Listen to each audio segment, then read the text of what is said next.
जहाँ तक मैंने पढ़ा है आप सन्यासी बनना चाहते थे या आप सोल्जर या आर्मी में जाना चाहते थे, ऐसा कुछ भी था? ये मैंने आपकी पढ़ा बात है सही है, ये आपकी बात सही है। बचपन में मेरा एक स्वभाव था, किताबें पढ़ना, लाइब्रेरी चला जाता था, तो बड़े बड़े लोगों के जीवन पढ़ना ये शौक़ रहता था। कभी फौज वाले यूनिफॉर्म में निकलते थे तो मुझे बड़ा देखता था, कभी बच्चे की तरह खड़े होकर के सैल्यूट कर देता था, मन करता था कुछ न कुछ। इतने में 1962 का वॉर हो गया, तो हमारे यहाँ से दूर एक मेहसाना स्टेशन है मेरे गांव से, तो वहाँ स्टेशन पे सब लोग, जो फ़ौज के लोग ट्रेनों में जाते थे, उनका बड़ा सत्कार करते थे, चाय वगैरह, तो मैं भी चला जाता था। तो जा कर के मैं भी तो मुझे बड़ा मज़ा आता था।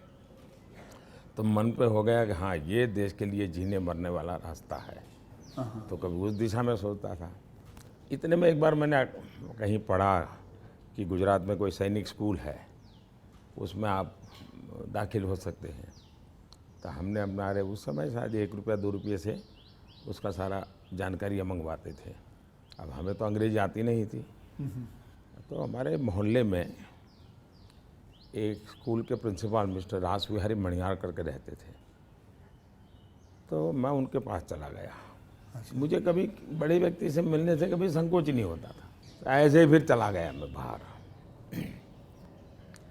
ये बात सही है कि भीतर मन में था, तो मैं रामकृष्ण मिशन में चला गया। एक स्वामी आत्मस्थानंद जी हुआ करते थे, अभी उनका करीब 100 ईयर उम्र में अभी स्वर्गवास हुआ। तो मैं सीएम बना तो मेरे घर उनको फिर बुलाया मैंने, प्रधानमंत्री बना तो उनके यहाँ चला जाता था। अभी कलकत्ते में अस्पताल में थे तो 2-3 बार हो आया था मैं। तो वो बड़ा बहुत मुझे प्यार करते थे, समझाते थे ज़िंदगी क्या है, टिकना क्या है। रामकृष्ण मिशन आश्रम में कुछ समय रखते थे मुझे।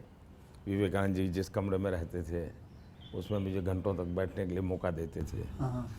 तो ये सारे नए नए अनुभव होने लगे। फिर हिमालय की दुनिया में चल पड़ा, बहुत कुछ भटका, बहुत कुछ घुमा, दुनिया देखी, और ये सब 18-20 साल 22 साल की उम्र में ही करता रहा मैं। लेकिन कुछ कन्फ्यूज़न भी था, कुछ इरादे भी थे, कोई गाइडेंस भी नहीं मिल रहा था, लेकिन मन में सवाल खुद पैदा करता था, जवाब खुद ढूंढता रहता था। ऐसे भटकता भटकता भटकता यहाँ पहुँच गया।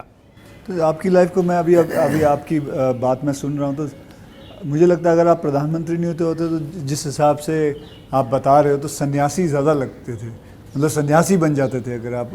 वैसे मैं क्या बनता ये कहना अभी कठिन लग रहा है, क्योंकि जो